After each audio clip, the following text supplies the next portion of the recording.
नमस्कार माझ्या मित्रमैत्रिणींनो, स्वागत आहे तुमचे प्रीती अकॅडमी या आपल्या युट्यूब चॅनलवर। मागील व्हिडिओमध्ये आपण गार्डनर यांचा बुद्धिमत्तेचा सिद्धांत बघितला होता, ज्यांनी बुद्धीचे पैलू यावर लक्ष न देता मेंदूच्या कार्यप्रणालीवर आपलं लक्ष पूर्ण केंद्रित केलं होतं। आजच्या या व्हिडिओमध्ये आपण स्टर्नबर्ग यांची ट्रायलिचिक बुद्धिमत्ताची उपपत्ती बघणार आहोत। याची थेअरी आपण बघणार आहोत, जी पेपरच्या दृष्टीने फार महत्त्वाची आहे। ठीक आहे, बघा, लक्ष द्या। स्टर्नबर्ग यांनी बुद्धिमत्तेच्या तीन घटक सांगितले। तीन घटकांमध्ये सांगितले, जसं घटक संदर्भी बुद्धिमत्ता, अनुभव मिश्रित बुद्धिमत्ता आणि संदर्भीय, असे तीन गटामध्ये त्यांनी आपली बुद्धिमत्ता सांगितलेली आहे। ओके, मग आता आपण बघू की घटक संदर्भीय बुद्धिमत्ता म्हणजे काय। घटक संदर्भीय बुद्धिमत्ता म्हणजे काय हे आपण बघू। बघा, कार्य करण्याकरिता समस्या सोडविण्यासाठी व्यक्तीचे विचार, योजना ओळखण्याची पद्धत याला अनुसरून कृती करणे, याला म्हटलं जातं घटक संदर्भीय बुद्धिमत्ता। म्हणजे जर समजा आपल्याला कार्य करायचं आहे, कार्य करण्याकरता किंवा मग एखादी समस्या सोडविण्यासाठी, मग आता त्या व्यक्तीचे काय विचार आहे किंवा योजना ओळखण्याची त्याची पद्धत आहे, कुठली योजना आहे, काय आहे ते ओळखण्याची पद्धत, त्याचे अनुसरून कृती करणे म्हणजे तुमचं घटक संदर्भीय बुद्धिमत्ता झाली। ठीक आहे, मग आता याच्या मुळाशी जी आहे ती व्यक्तीची मानसिक स्वरूपाची क्षमता ही महत्वाची असते, ती क्षमता महत्वाची असते। याचे परत तीन घटक पडतात, ते आहेत ते मेटा घटक, कार्य घटक आणि ज्ञान संपादन करणारा घटक। आता बघा, कार्य घटक म्हणजे काय असते, मेटा घटक म्हणजे काय असते की बघा समस्या समजून घेणे, एखाद्या इथे आहे की ना समस्या समजून घेणे।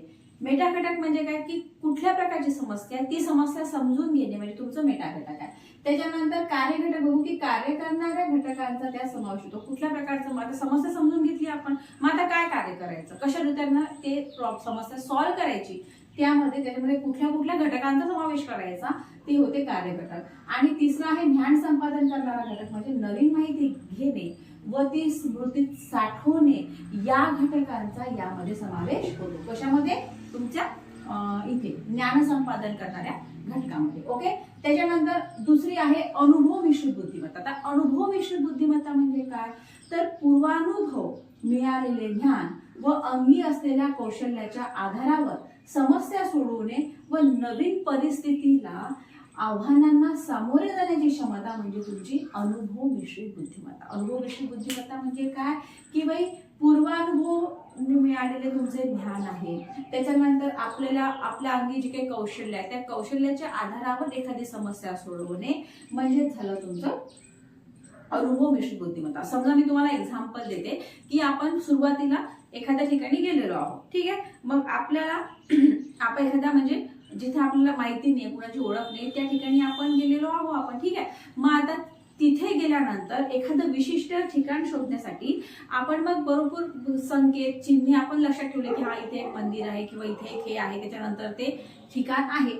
मग सेकंड टाइम जेव्हा आपण परत तिथे जाऊ, तिथे गेल्यानंतर मग आपल्याला ते जे आपले पूर्वानुभव आहे की हा आपण तिथे गेलो होतो, मग आपण हे मंदिर लक्षात ठेवलं, त्याच्यानंतर ती जागा आहे, हे जे पूर्वानुभव आहे याचा उपयोग करून मग नंतर आपण काय करतो, नेक्स्ट टाइम मध्ये तिथे इझी रीतीने आपण पोहोचून जातो। हेच आहे अनुभव मिश्रित बुद्धिमत्ता।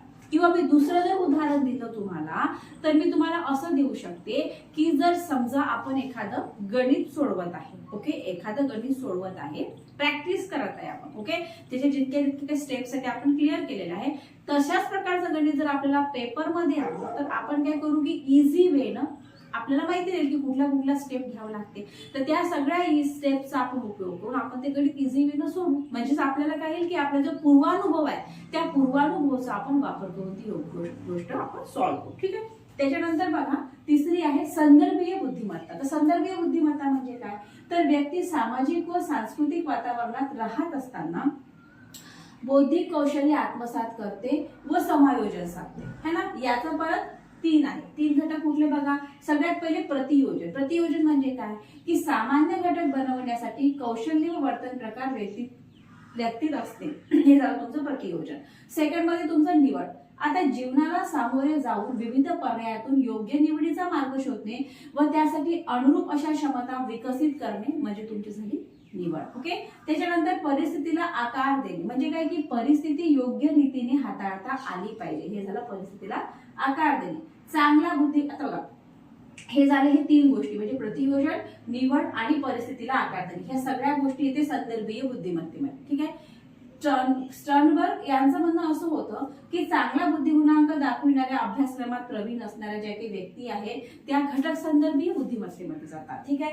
त्यानंतर जे काही अनुभव मिश्रित आहे, ओके, म्हणजे पूर्वानुभवाचा वापर करून, म्हणजे बघा स्टर्नबर्गचा जो काही सिद्धांत आहे ना, त्या सिद्धांताच्या अभ्यासावरून असे म्हणता येते की बुद्धिमापन चांगला बुद्धिगुणांक दाखविणाऱ्या अभ्यासक्रमात प्रावीण्य मिळवणाऱ्या ज्या काही व्यक्ती आहेत त्या तुमच्या घटक संदर्भीय बुद्धिमत्तेमध्ये येऊन जातात. त्याच्यानंतर पूर्वानुभवाच्या आधारे निर्णय घेणारी जी काही व्यक्ती आहे, योग्य निर्णय घेऊन, योग्य डिसिजन घेऊन घेणारी जी काही व्यक्ती आहे, योग्य निर्णय घेऊन यशस्वी होणारी जी काही व्यक्ती आहे ती येते तुमची अनुभव मिश्रित बुद्धिमत्तेमध्ये. ओके. आणि त्याच्यानंतर त्यांनी सांगितलं की अभ्यासक्रमातून सर्वसामान्य प्रगती पण जीवनामध्ये यशस्वी होणाऱ्या व्यक्ती संदर्भीय बुद्धिमत्ता, म्हणजे अभ्यासक्रमामध्ये सर्वसामान्य असतात ते, परंतु जीवनाच्या याच्यामध्ये जीवनात यशस्वी होणाऱ्या ज्या व्यक्ती आहेत त्या तुमच्या संदर्भीय बुद्धिमत्तेमध्ये त्या येतात. ठीक आहे. आलं लक्षात तुमच्या. आता याच्यामध्ये त्यांनी सांगितलेलं आहे की स्टर्नबर्गच्या या बुद्धिमत्तेच्या सिद्धांतावरून आपण एवढं लक्षात घेतो की परीक्षा म्हणजे जे की तुमचं स्कूल लाईफ आहे, ओके, की तुमची कॉलेज लाईफ आहे, तर इथे जे की तुम्हाला मार्क्स वगैरे मिळतात ते तेवढे जास्त महत्वाचे नाही, तर त्याच्या अनुभवातून आपण जीवनाला कशा रीतीने टॅकल करतो, जीवनाला कशा रीतीने आपण सामोरे जातो हे सगळ्यात जास्त महत्वाचे आहे, असं स्टर्नबर्ग यांनी म्हणजे स्टर्नबर्गच्या सिद्धांतावरून आपल्याला लक्षात येते. बघा आज आपण काय बघितलं, आपण स्टर्नबर्गला बघितलं. ओके.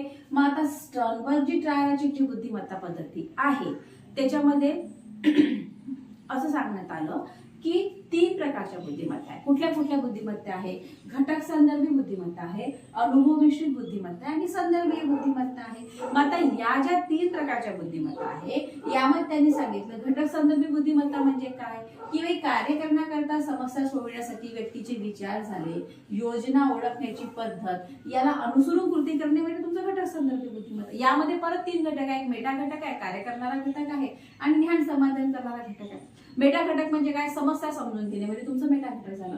कार्य करणाऱ्या घटकांचा त्यात समावेश होतो कशामध्ये? कार्य घटकामध्ये. आणि ध्यान संपादन करणारा घटक म्हणजे नवीन माहिती घेण्यामध्ये स्मृतीत साठवून ठेवणे म्हणजे ध्यान संपादन करणारा घटक म्हणजे एखादी कुठली गोष्ट तुमच्या समोर आली, ओके, मग आपण सगळ्यात पहिले काय करू, ते समस्या समजाली. समजा आपण गेलो आणि आपल्या कुठेतरी चाललो आपण, तिथे आपलं काहीतरी प्रॉब्लेम झाला किंवा आपल्या गाडीचा टायर पंक्चर झाला असं म्हणून समजून घेऊ आपण. मग आता ती समस्या आली, मग आता समस्या आली, तो झाला मेटा घटक. त्याच्यानंतर मग आता कार्य घटक आहे की कार्य करणार घटक. मग आता काय कार्य करायचं, कशा रीतीने आपलं पंक्चर दुरुस्त करायचं, काय करायचं हे कार्य करणारा घटक आहे त्याच्यामध्ये. मग कशा प्रकारचं कार्य, मग कार्य झालं की मग आता ध्यान संपादन करणारा घटक म्हणजे मग काय की नवीन माहिती घेणे. मग आता आपण अनोळखी ठिकाणी आहो, मग तिथे गेल्यानंतर मग आपल्याला कुठे दुकान आहे, पंक्चरचं कुठे दुकान आहे तिथे जाणे, तिथे बघणे काय कसं आहे. तर मग आपण ध्यान संपादन केलं ना, आपण नवीन ध्यान संपादन केलं. मग नेक्स्ट मध्ये काय होते की परत जर समजा आपल्याला सिच्युएशन आली, समस्या आली, तर आपल्याला लक्षात येते की हा तिथे अमुक ठिकाणी एक पंक्चरचं दुकान आहे, त्या ठिकाणी आपण गेलेलो आहोत, तिथे पंक्चरचं दुकान आहे आणि तिथे पंक्चर दुरुस्त केला जाते. म्हणजे भविष्यामध्ये जर समजा अशी कुठली परिस्थिती आली तर आपण इझी वे न ती गोष्ट सॉल्व्ह करू शकतो. ओके. हे झाली तुमची घटक संदर्भीय बुद्धिमत्ता है ना. मग त्याच्यानंतर मग आता अनुभव मिश्रित. अनुभव मिश्रित म्हणजे काय? पूर्वानुभवाने मिळालेले जे काही नॉलेज आहे, अंगी असलेल्या कौशल्याच्या आधारावर समस्या सोडणे, नवीन परिस्थितीला आव्हानांना सामोरे जाण्याची क्षमता म्हणजे तुमचं अनुभव मिश्रित बुद्धिमत्ता.